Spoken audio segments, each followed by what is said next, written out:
Welcome to Jake's Happy Nostalgia Show, the podcast where nostalgia comes alive. Since July of 2021, Jake and his friends have interviewed professionals in the worlds of acting, directing, writing, puppeteering, and many more. Who will they be chatting with in this week's interview? Find out in this Jake's Happy Nostalgia Show episode.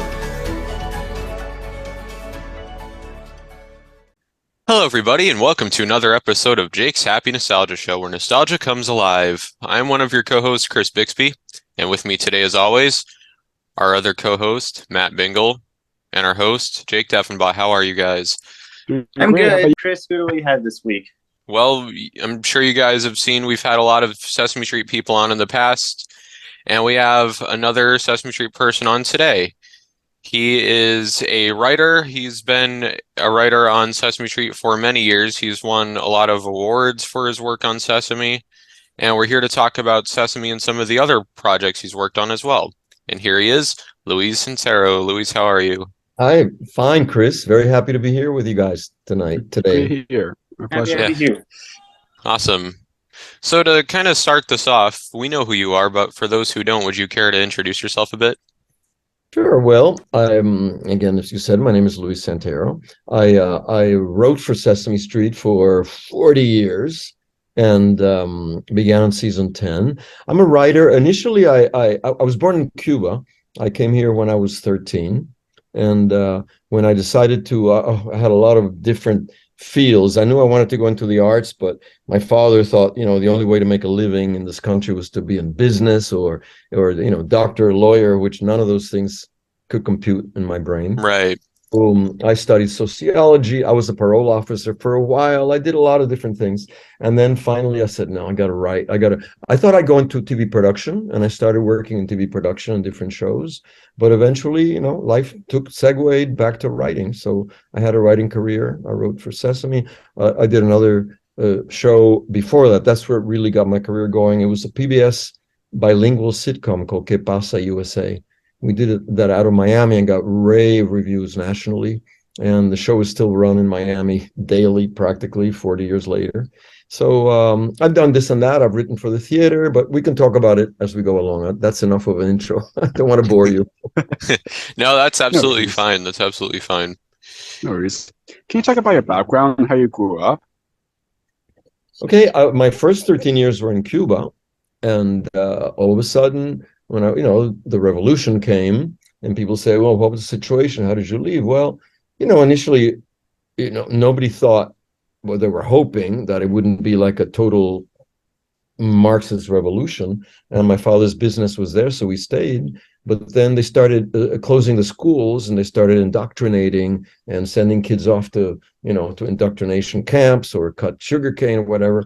And my father started getting scared about that. And then one day, they confiscated all private property, so my father lost everything. That's when we came here.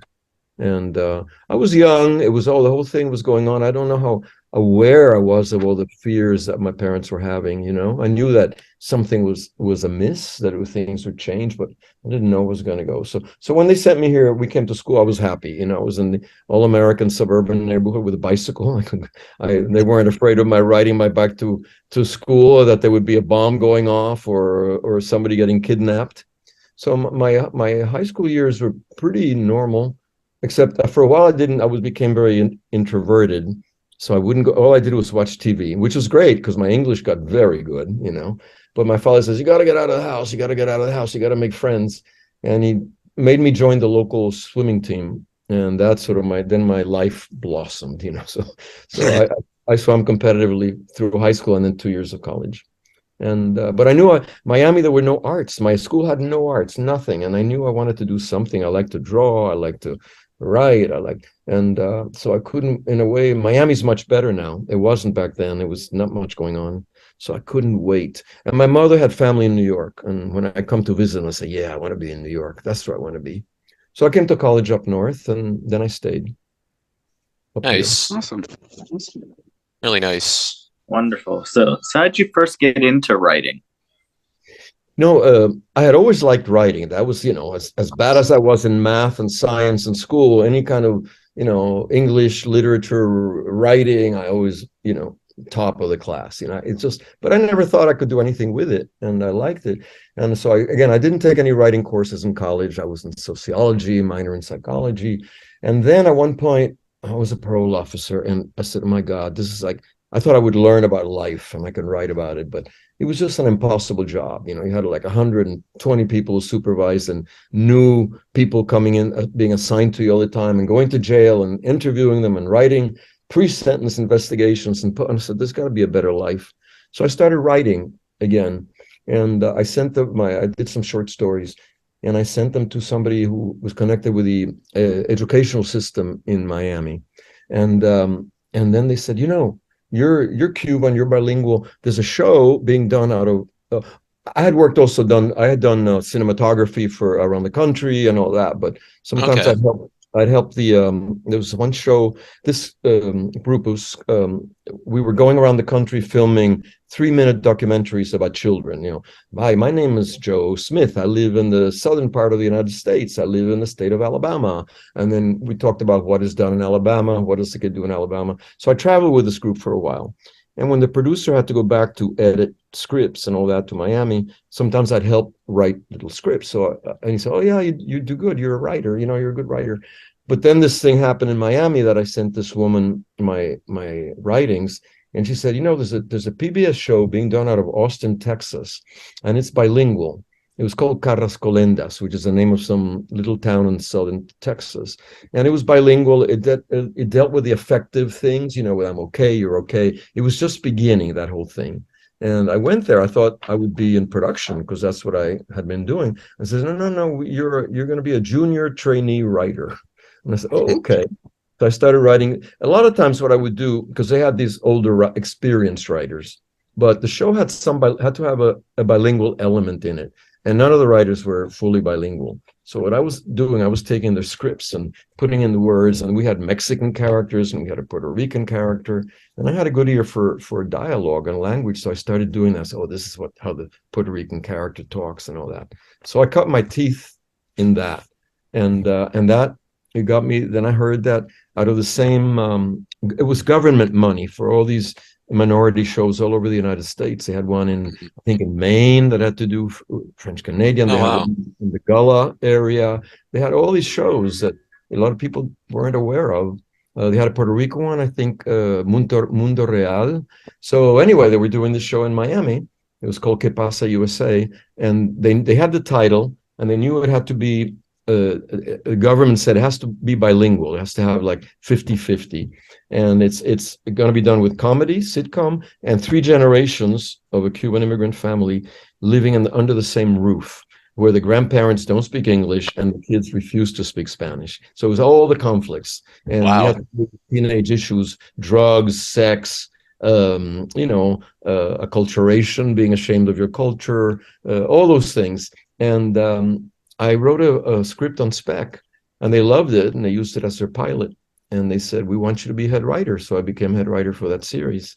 And that series was immensely successful. We won a lot of Emmy Awards for it. And that definitely got me into writing. At that point, I said, I'm not going to production. I'm not going to do anything. And from there was a guy I had met in Texas, and he had been a line producer for Sesame Street. And he said, Luis, they're looking for writers. And I love your writing. Why don't you audition? And I auditioned. I think I did a terrible audition pieces because I didn't really know the show that well. I knew the music and all that. And so I think I always say, and if it got me in, I think they didn't have any minority writers at all. And they were going to do some remotes from Puerto Rico. Maria was going to go to Puerto Rico to find her family and all that. And so they hired me. And I think that probably did, help me. Minority didn't help me to stay there 40 years. I think obviously they liked my writing, but I think that I might have had a leg up on somebody else. They said, we can't send a non-Latin to scout Puerto Rico. And I started, and I thought, I'll do this for a while. I don't want to write for children. I just want to write for adults.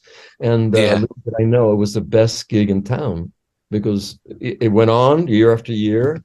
And we wrote, even when we did 100 shows and all that, we wrote maybe 6 or 7 months of the year, the actual writing season. And then I had that time to write a play, to go to LA and pitch ideas for pilots and or just to take a trip. So it was really the best gig in town. That's awesome. Getting into the writing field, who were some of your inspirations? Well, like I said, I spent a lot of time when I got here watching television, and I watched all the sitcoms of that era, and I loved sitcoms. Later on, I mean, the really good ones, the Norman Lear ones, and The Family, Maude. I love those. Mary Tyler Moore, and I love the fact, Yes. right, that you could do something really deep in characters, really almost like the idea of dramedy. You can have sometimes serious issues, deal with all that stuff, and still be funny. And I think that was so I love that kind of writing. And it's funny because when they started Qué Pasa, they had some writers who had written. They were auditioning writers who were older than me and who had written for Latin television. And a lot of the comedies that they did were gag, gag, gag, gag, gag. But it was like they're not really unified. It wasn't like they were the kind of the stories that they were doing in the Norman Lear shows and Mary Tyler Moore and all that.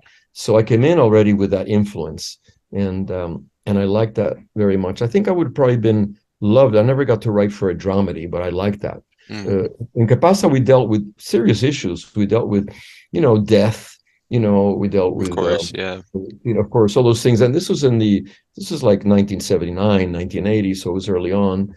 We dealt with gay issues, which back then, especially in the Latin community, there were, that's pretty advanced for then. So, of course, yeah. But it was all with comedy. And I like comedy, and I'm not a gag writer, so I was always afraid to go to my agent said, you got to go to Hollywood and stay there, not just sell an idea that doesn't go in the air. You got to work on a writer's table. I was always afraid of that because I'm at that level. I mean, I'm not shy socially, but I'm introverted at that creative level. I create, my thoughts come out differently because I've been at those tables where, boy, the guys who just throw those gags and punch things up. And I wasn't like that. So I was always afraid. But I can come up with comedy out of a situation. If I come up with a funny conflict of two people in conflict, and that worked very well in Sesame Street because I could do, Bert and Ernie were a natural for conflict, or what, all those characters, all those Muppets, you could really put them in situations, could be funny and could be emotional. We used to do a lot of very sort of very serious emotional things, which I don't think they have as much. I mean, they still do. They still tackle serious things, but with a half-hour format that they have now, and all the division, at 8:05 we're with Cookie Monster, and 8:10 we're with Elmo, and I think it's a lot more constricted. I think we had a lot of freedom when we had an hour, and we could do stuff for guest stars and crazy big production numbers for songs and all that. I don't know that there's that much. That we really were lucky. We had the golden age, I think. Oh yeah, definitely. Yes, for sure. For sure. And so it varied through the years, and how it is. We had every year when we started, we said, what's the theme? The main theme? Is it literacy? Is it bullying? Is it STEM? Whatever. So we go through all those meetings with experts. But then we were really free to create. And research would come in and say, can you do this? And the head writer would fight, say, yeah, but you're losing the comedy. You can't lose the comedy. So how can we find a happy medium? And we did that. So over the years, I think of all the different things that we, when Sonia Manzano, she was pregnant, so she had to get married in the show, she was really married in real life. And we did all those shows when they started courting. And then when she had a baby, we went through, we had a sonogram, we had all that. Then I remember one season, I actually worked in the studio one year, sort of as a liaison for writers. I was there the whole year and the whole season. And that's when we come up with sending Slimy to the moon. So that was a thing. Oh, yes. Yeah. Yes. Yes. I remember it's that. Nice when we did something like that, when somebody adopted a baby and then you had a running thing setting it up and all that. So that was great. But I also love you could get if actors or stars, if they had kids, they wanted to be in Sesame Street. So we got lots of big people there and say, oh, you want to write something for, whoever. And yeah, of course. And that was wonderful. Yeah. write songs. I wrote songs for various people, lyrics. But I love that. That was just so wonderful. Yeah. And I also wrote for the theater. I love the theater, and I did a lot of plays. None of them hit the big time on Broadway, but they were being done off Broadway. And I have one which is my very first one, and it was kind of the New York Times gave it a rave review. It said, but of course it's sitcom, it's sitcom-y. And I thought ever since then I tried to write not sitcom, and none of them were as successful as that first one. Which I mean they got played around, but that one is called Our Lady of the Tortilla, and it's based on a woman who sees an image of the Virgin Mary in a tortilla. I had read a thing about it in the National Enquirer. I said, "Oh my God, this is so great!" But my tack on it says that her kids were probably very Americanized and embarrassed to death that in this case was the aunt, not the mother, a maiden aunt who had raised them. That the fact that he's bringing the all-American girlfriend that weekend, and his aunt is seeing visions of virgins and all that. So it's a comedy, really very fast-paced, and that play has been done around the country at least 200 times. It's still Wow. 30 years later, it still gets done a lot. And Wow. others that I've done, maybe the writing has been more serious. I mean, I always do comedy, but not like that one. That one just hit like wow. Yeah. I love the theater. That's my favorite thing. And anyway, Awesome. It's really cool. So, what was it like meeting and working with the cast of Sesame Street for the first time way back in the day?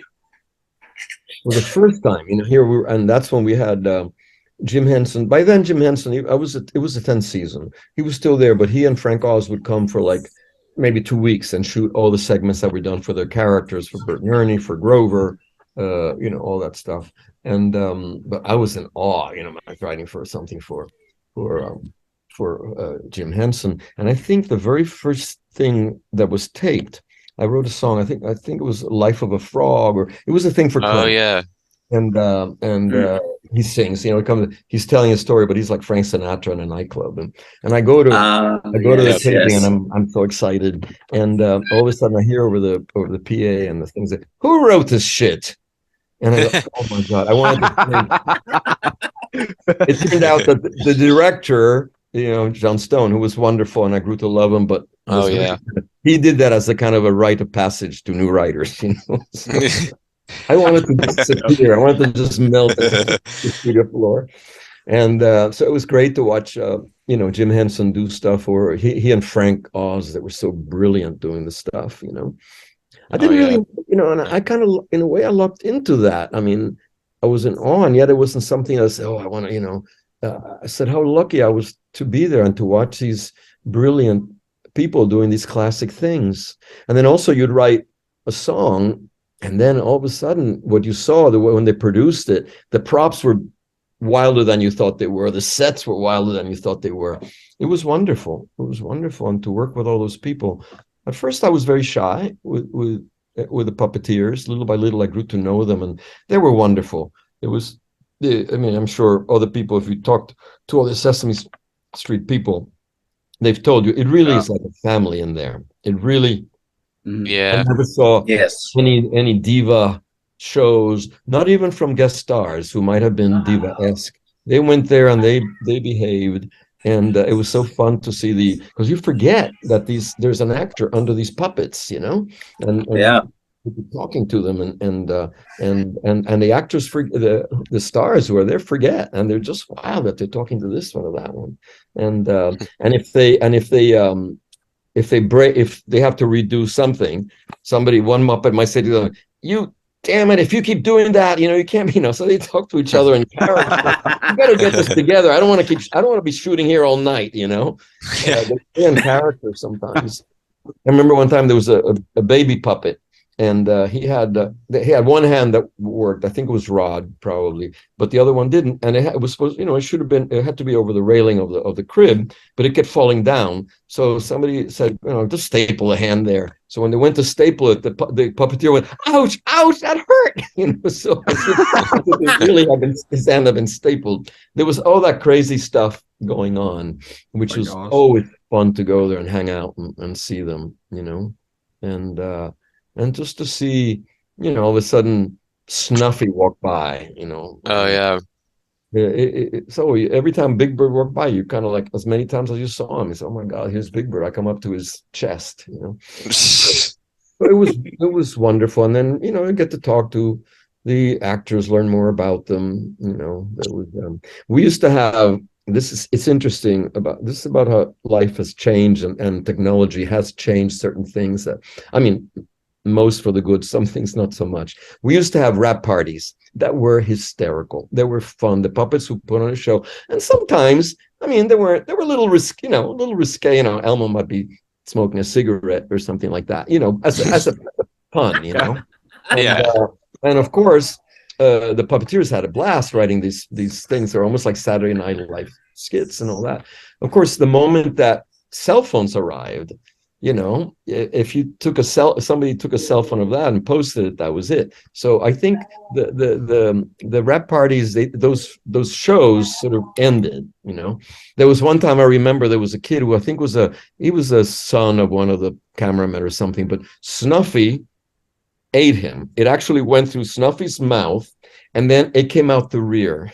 I think I remember hearing this story somewhere. Yeah. It had been set up, of Oh, course. They had that's practiced funny. it, but there was these hysterical things that they would do, and of course, you couldn't have something like that go. Maybe they'll hear me on camera say, "Oh my God, they did this," one time there was a whole thing with Telly, who's such a neurotic, and Telly's a character that most writers love to write for, but he was never popular with the kids, And there was a whole thing about Telly in the storage room in the box saying, "Let me out, let me out, let me out." Here since production stopped. I've been locked in here for 3 months, please. And they did this whole thing, and it was taped, and it was shown during the rap party, and it was hysterical. I'm gonna go in the box again. No, not again. No, for 6 months. No. And these are hysterical, but I can tell. Stopped doing those, especially, parties where maybe they might sing a song, but they became very, very kind of, white bread kind of thing. And that was something that I remember. But through the years, it's interesting going through the years and all the changes that were made. Yes, I don't know what age group you watched. I mean, when you watched it, but at one point, Snuffy was, for a long time, he was an imaginary friend. Because he said, kids have imaginary friends. Let's have an imaginary friend. Well, then it turned out the kids were getting all neurotic because the adults couldn't see them, and they were going to think that Big Bird was a liar. So at one point they said, we got to make Snuffy a real character, real. So there was a thing when they finally met him, and they also tested a show. They thought they would try divorce, and so That's right. I think I remember seeing something about that. Yeah. So they did it with a Snuffleupagus family, which was not the main thing. And apparently, when they showed it, they tested it in some preschools, and the kids got so wound up about it that they never aired that. So maybe it's been burnt in some can somewhere. Oh yeah, the same thing happens when the person who did the witch for the Wizard of Oz. I think it was the Wicked Witch episode. Yeah. Yes. What? There was an episode featuring the Wicked Witch that was like, it was a banned episode, I think. Yeah, it was. And it very recently like resurfaced, and the whole internet's like on the buzz about it. We're just like, okay, whatever. You have a feeling there's a lot of things that were put away that will resurface at some point. Yeah. Especially with the kids, we react when they see the episode back then, People don't just like this goes way back, but like Nixon really couldn't come around to burn the tapes that he, where he'd said, people are like, yes, we can't show this show, but we can't quite destroy it, and it's there somewhere. Right. Somewhere, yeah. Yeah. Also, we actually previously had Martin P. Robinson on. Yes, we did. Marty. Oh, yes. Yes. He's awesome. Oh, he was terrific. Oh, he's wonderful. Marty is terrific. He really is one. I mean, and his wife Annie Evans was a writer also for a while. But Marty, I just saw him. last summer I taught it was a Muppet writing course, but it's really writing at the O'Neill conference. And it was a Oh, okay. puppetry conference. And Marty was doing the puppetry thing, and they built puppets, and then they did a few puppet films that they did over the course of a week. And oh my God, they were so creative. The way those puppets, they weren't like standard studio puppets. They were all over the grounds, and they were doing things, and they were made with odd things. It was magnificent, really, really impressive. Yeah. That's awesome. Do you have a favorite Sesame Street Muppet or human character to write for? I love to write for. I mean, I think I love Grover. I think Oh, Grover. yes. Grover's Yeah. awesome. And Love if you Grover. ask a lot of writers, I think Grover, because he's so, and for a while, because Frank Oz used to do him, and then Yeah. And then Eric Jacobson and then did. somebody else started doing him and all that, and then we could Yeah, have Eric Jacobson. because we didn't have him initially. He wasn't on the street so much. He was in inserts, and then he was, and he is so wonderful because he's like, never admits, that he, oh yes, no, yes, I did that intentionally. I didn't mean to, So he's so sweet, and he's vulnerable, but it's just a wonderful, complex character. Yeah. I loved him, and we have Super Grover that he could never. Yes. Yeah. Of course, yes. Gotta love Super Grover. I love Grover. He's one of my favorite. It's fun to write for Oscar too, because you could cut against the sweetness of Big Bird and all that. What do you get out of this? Yeah.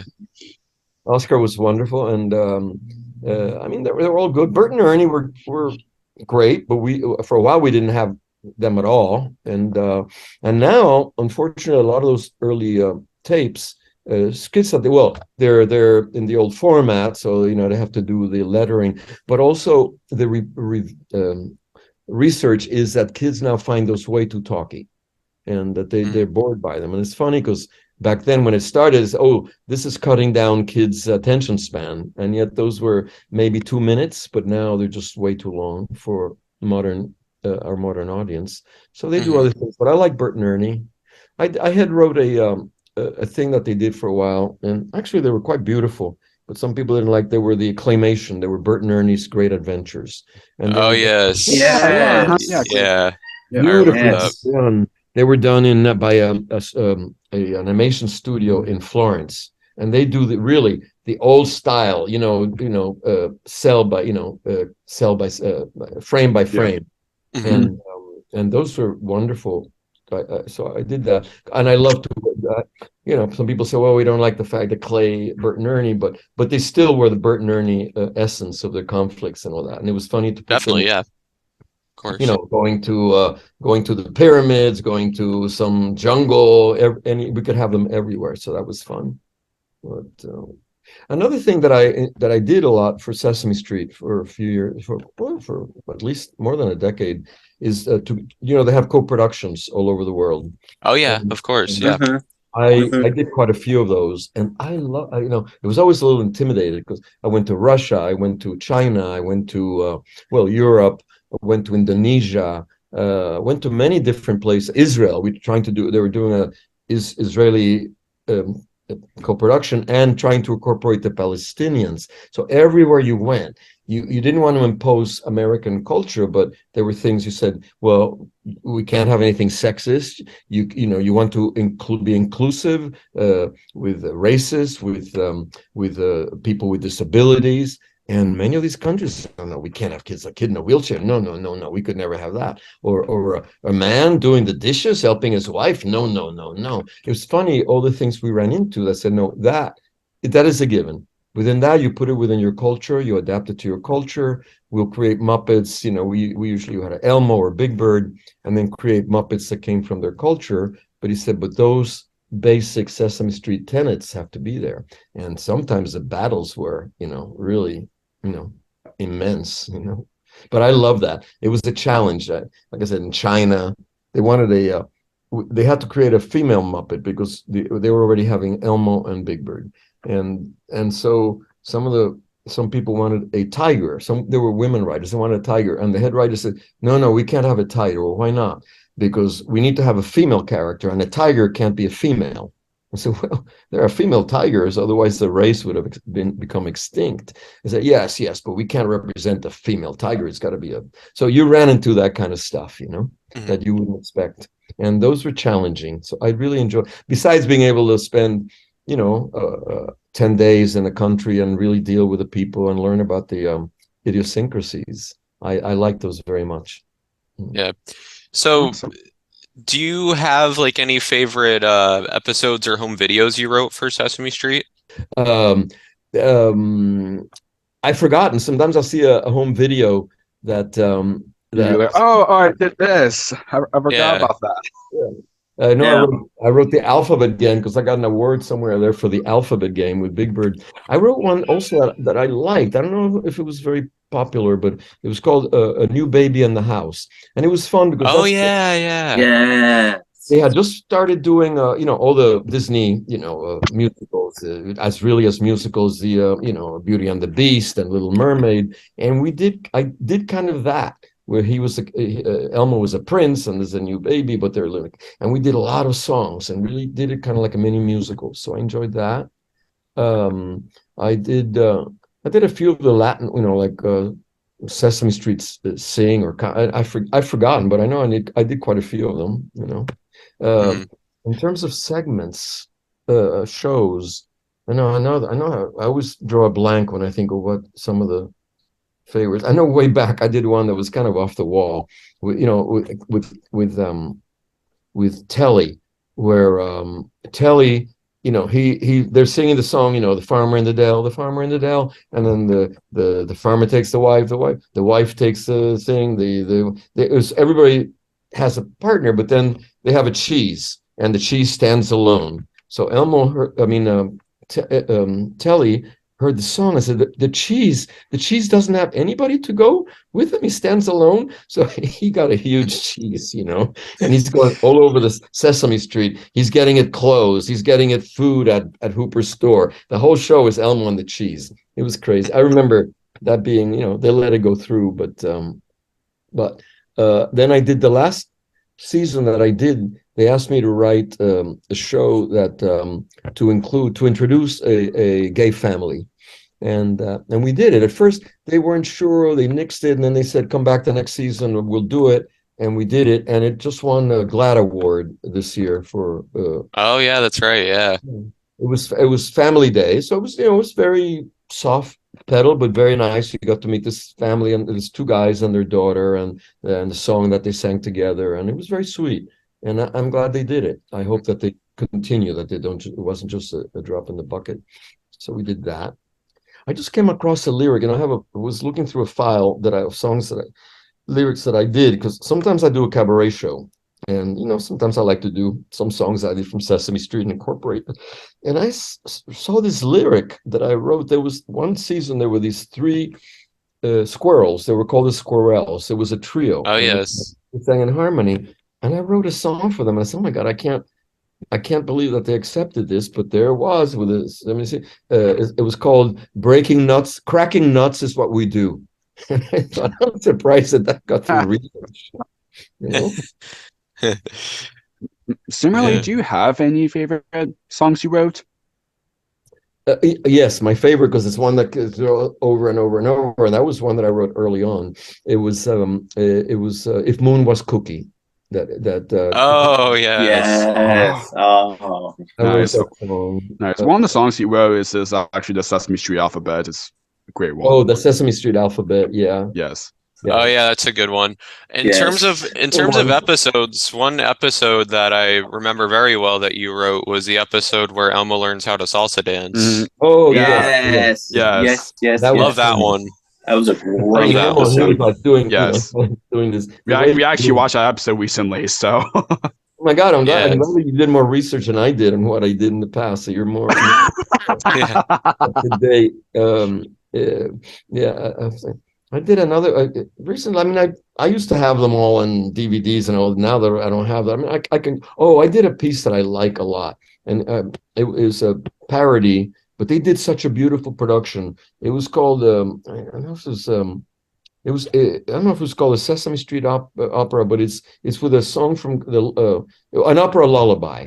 Look it up one day, and it's with Elmo and this opera singer Denise Graves is putting him to sleep, and then she starts singing the intro to this, and all of a sudden she's sick. She goes into Carmen, the March from Carmen or something, and all these puppets dressed in opera costumes start popping up all around Elmo's bed.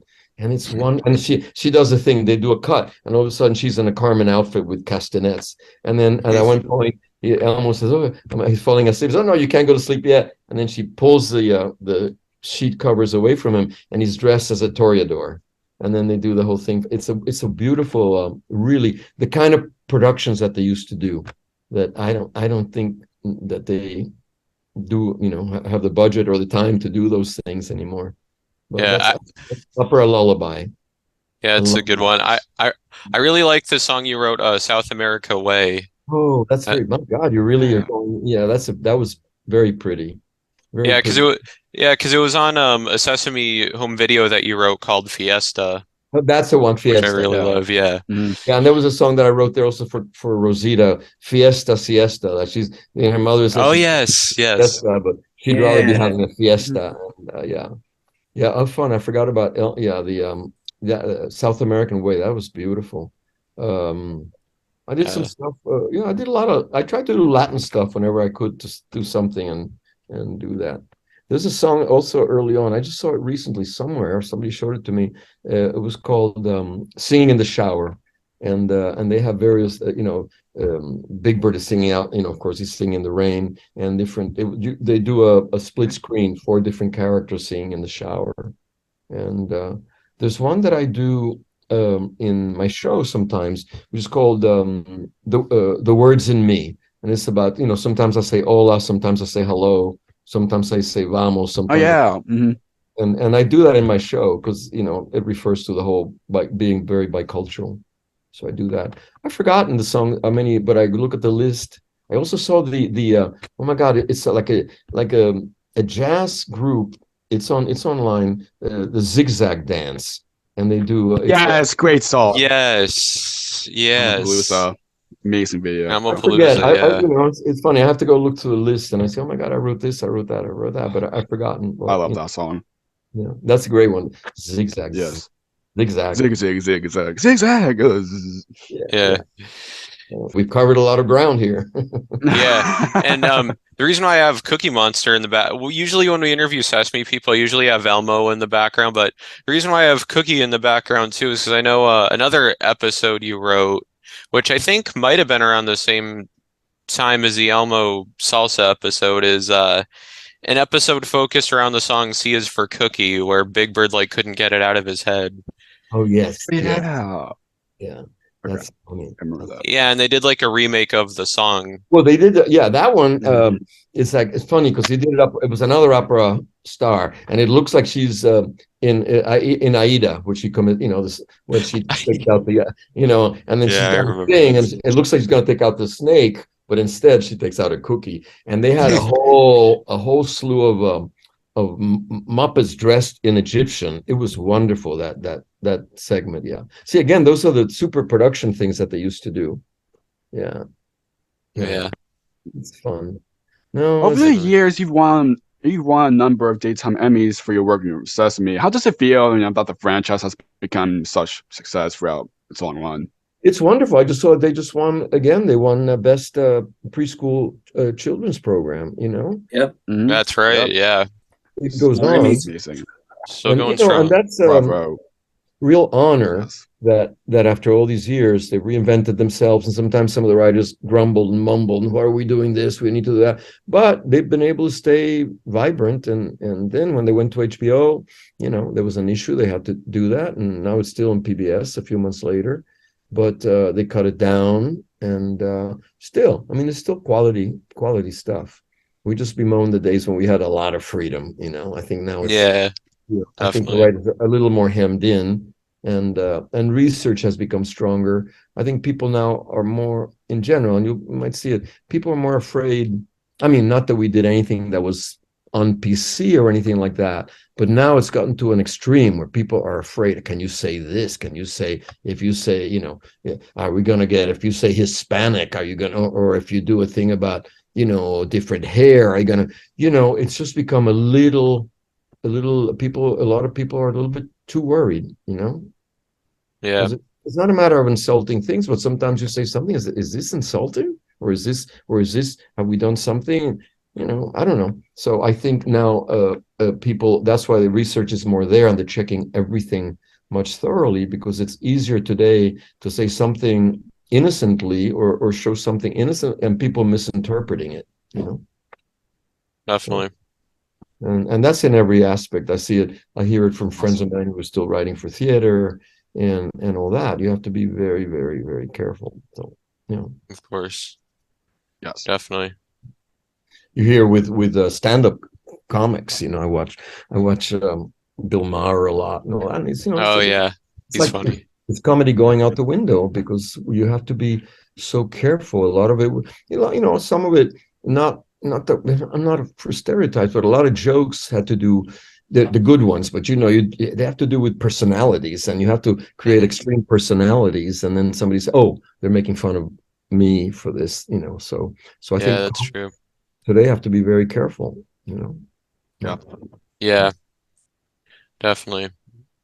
Well, anyway. Definitely. So with such a diverse show as Sesame Street, do you think diversity in media,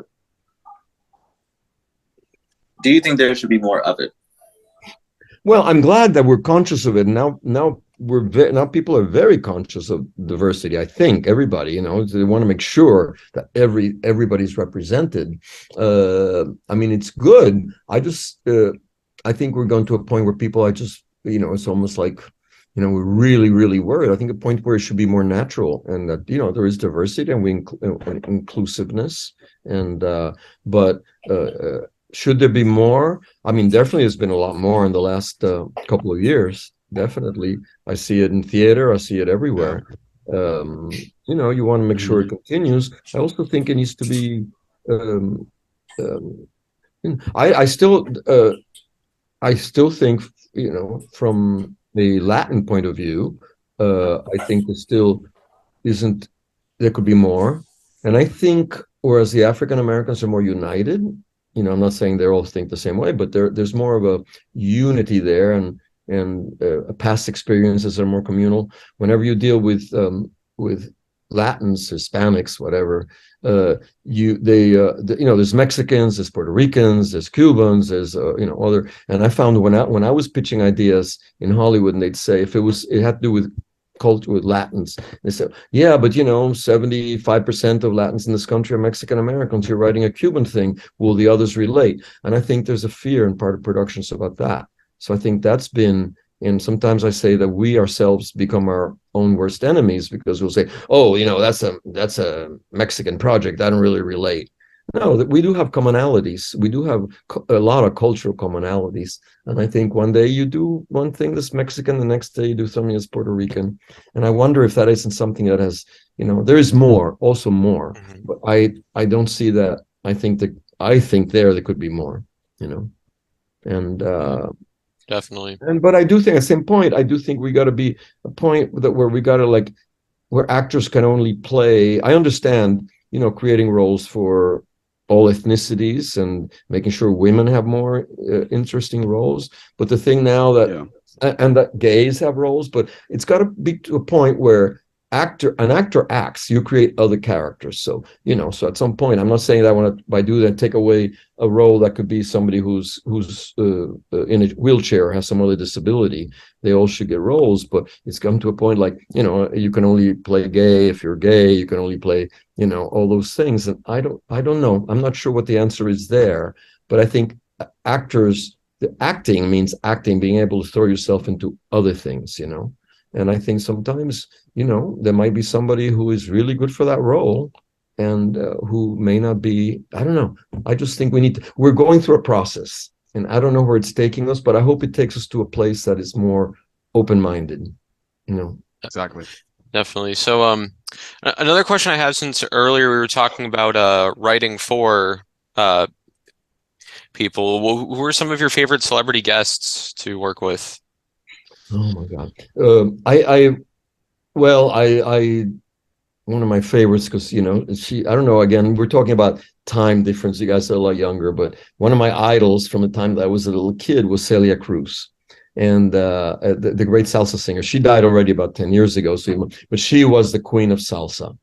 I had my whole life. And I had met her, and she was a lovely person. So I had her on the show twice, and I loved being That's able to awesome. do songs for her. She sang with Big Bird, and and all that. I did one. I'm talking about now going back. I'm trying to think of more recently people that of your generation and all that. But I did Tracy Ullman, who was brilliant too, and talk about doing all kinds of different characters. She was on the show years ago, and she used to have a show where her whole thing was doing totally different characters with different makeup and everything.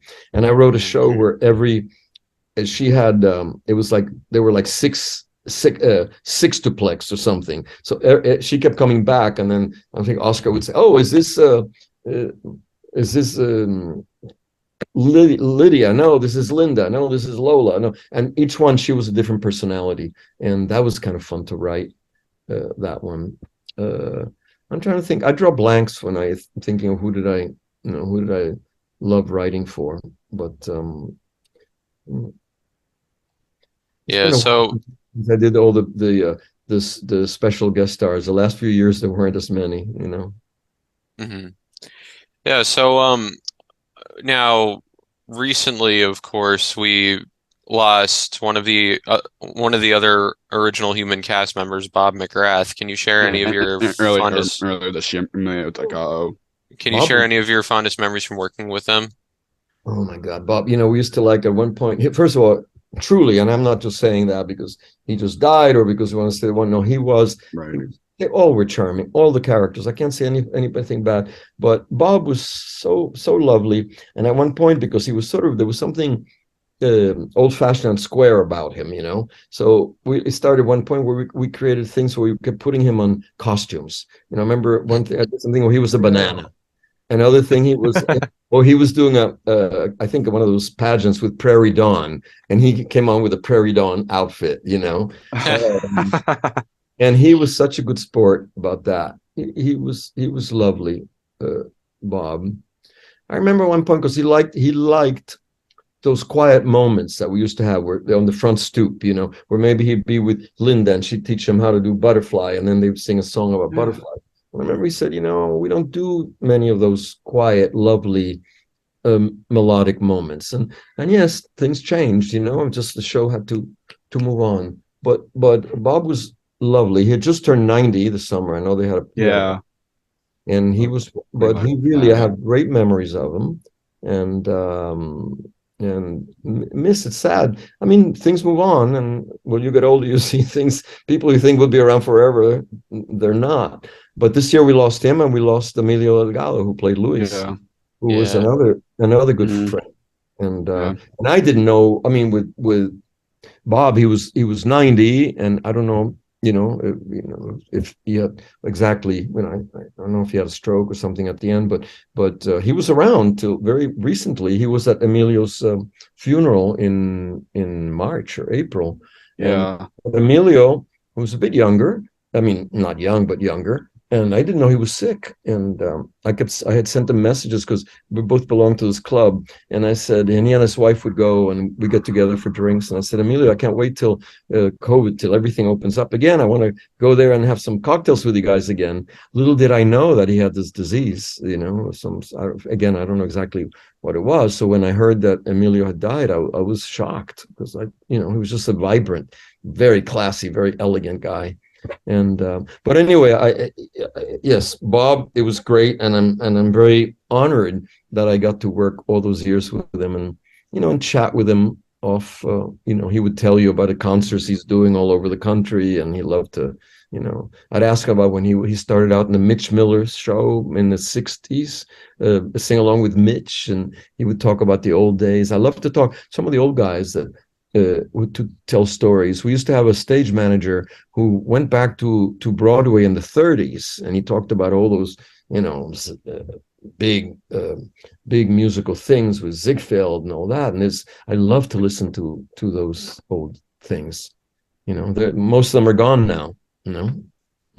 But I also am very friendly with Sonia Manzano, with Maria. Oh, yeah.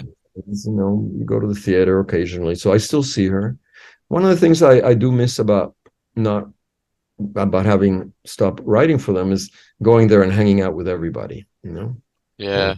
And during COVID, even they closed. You could only go if you were acting and all that. But so I probably wouldn't have gone anyway. But I do miss that, seeing all these people who after all those years were like a family.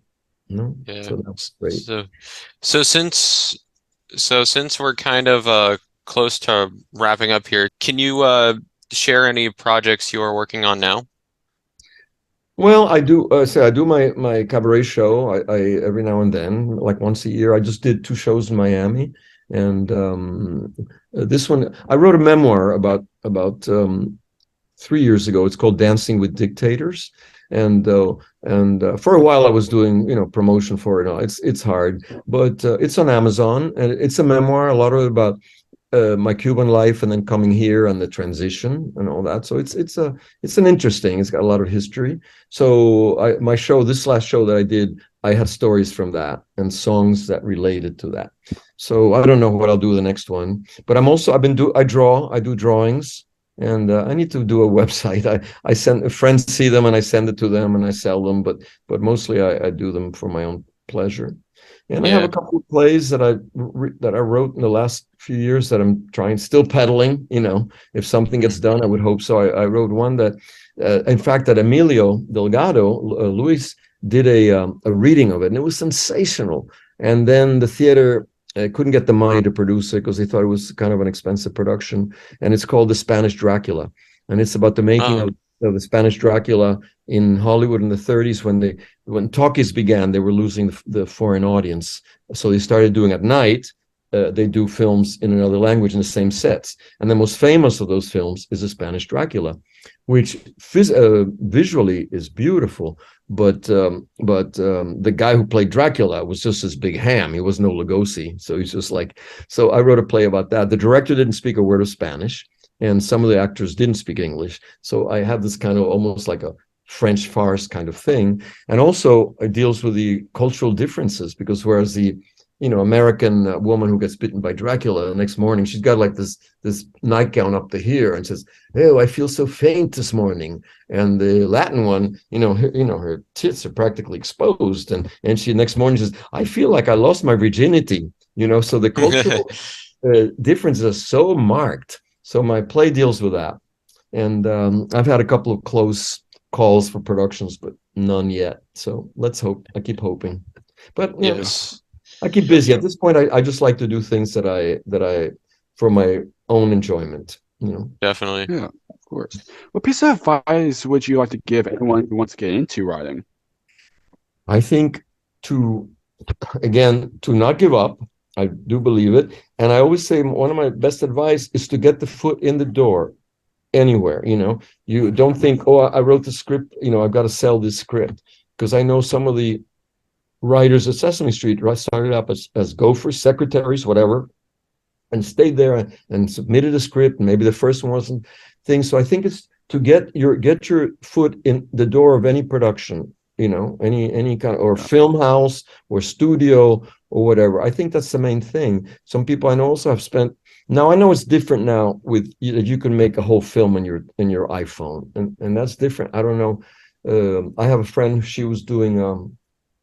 She was working for Nickelodeon, and I know that her job was to find talent that is in the internet. Who have podcasts. So it's a different world. That you can do that if you're really successful and you have something that really catches fire on the internet. Somebody may be looking for you to write a book, to do something else, to do a show online or for one of the other venues.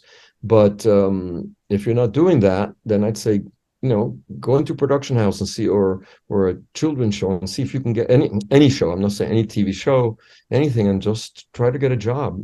at any level, and you work from within. But Definitely. again, the world has changed, and I know this person at Nickelodeon, and her job was to find talent who was doing what in the internet, and then they would sometimes get contracts just because they had this great podcast or great thing that they did, monologues, crazy stuff, that Yeah. world much better than I do. Yeah. Yeah. Yeah, definitely. Yeah. So, what would you like to say to the fans and supporters of your work and Sesame Street over the years? What would I like to say to them, to the fans? Well, I'm, certainly very, very happy that they were there and they kept the show going. But what's interesting and what's wonderful, whenever I do run into, us writers, think, I wrote this book, and somebody said, "Oh, you must have another book you might write." And so my adult life has been behind a computer writing, in my own home. It's not very exciting. So whenever I run into people, and this, oh my God, you wrote this thing, or oh, you write for Sesame Street, how wonderful! I love that show, that influenced me so much, or remember that song. To me, that's like, wow, we really were connecting with somebody out there. And that's wonderful when you have that contact, because we do work in isolation, and you forget. We really forget, well, like with a show like Sesame Street, how influential it was in those days when you got frustrated. Well, the head writer said, no, this just isn't working. It's not, it's not getting the message across. It's not funny enough, or the research is, and you went back to the drawing board and you said, well, it was worth it, So Definitely. I'm really happy that there are fans, and I'm happy to see young people like you who, who saw it at one point or who still like it. I see it on Facebook, people who say, oh my God, it was how wonderful. Did you write this thing, or do you remember this show? And Yeah. that's great to come across. It's Yeah. what a Yeah. lucky gig, I Of was course. So, blessed in that sense. yeah. So if people would like to contact you, where can people find you? Well, I'm on Facebook under my name. I'm trying to think.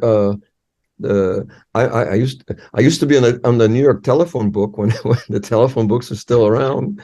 Yeah. I'm on Instagram. I don't know as much into Instagram, but if you send me through Facebook, I do go in there still. If I don't know how much longer it's going to last, but it's like old fogies thing. But Yeah. I have so many friends who are there. Then that I Yeah. go there. Yeah. They can, I don't know, or you have my contact. I mean, if it's somebody who really wants to reach me or something, I'm happy for you to send them on to me. You got my contacts. I just don't want to give them out to. Right. Yeah. To just Yeah. anybody. Yeah. Yeah. But I'm on All right. Facebook under my name, Luis Santeiro, and I'm happy to take a friend or write or whatever, or Yeah. messenger through there. A lot of people, some people that I have known, they message me. I think that's the Yeah.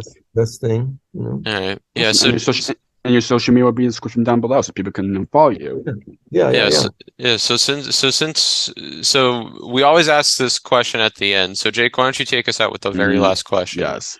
So, of course, this podcast is called Jake's Happy Nostalgia Show. When you think of nostalgia, what do you think of in your own words, or how you define the word nostalgia?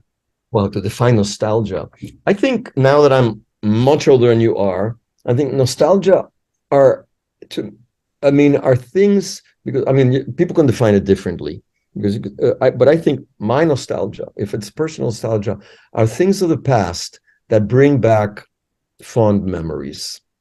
Yes. To me. That is what it is. Now, people say, oh, there's a show on TV and there's total nostalgia, but is it nostalgia to a cultural group, or is it nostalgia to you? But for me, definitely nostalgia. I see something, I hear an old song, I see an old show that I watched years ago. I might even see some clothes that I said that I wore in 1978, and I said, "Oh my God!"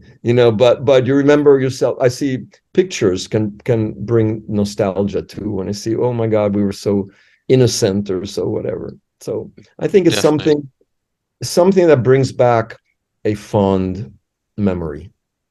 Of course. Well, everybody, we've absolutely enjoyed our time talking with Luis Santero. Yes, Luis, thank again, you Luis. again Thank for being you. on the podcast. Thank you It's so much. been Thank you so much fun. for what Thank you've you. done on Thank you Sesame for and wanting to everything. talk to Keep up me. the great work and see what's Yeah, next of for you. course. Always love getting to talk Thank you. to All the best. behind the And scenes happy people. happy holidays and all the best. Yes. Yes, happy holidays to you. Happy Enjoy your holiday holidays to you. season. Bye. Bye. Take care. Bye-bye. Take care, Luis. Bye. Take care. And it's good, and it's goodbye from us as well. Goodbye from us Yep. as well. Yep. Remember to keep nostalgia alive. More episodes, care, everyone. more wonderful interviews coming soon. Take care. Bye-bye. See you, everyone. Bye. Bye-bye. Bye. Thank you for tuning in to another wonderful Jake's Happy Nostalgia Show interview. Be sure to follow Jake and the crew on social media and stream the show wherever you find your favorite podcasts. And as always, remember to keep nostalgia alive. Bye-bye.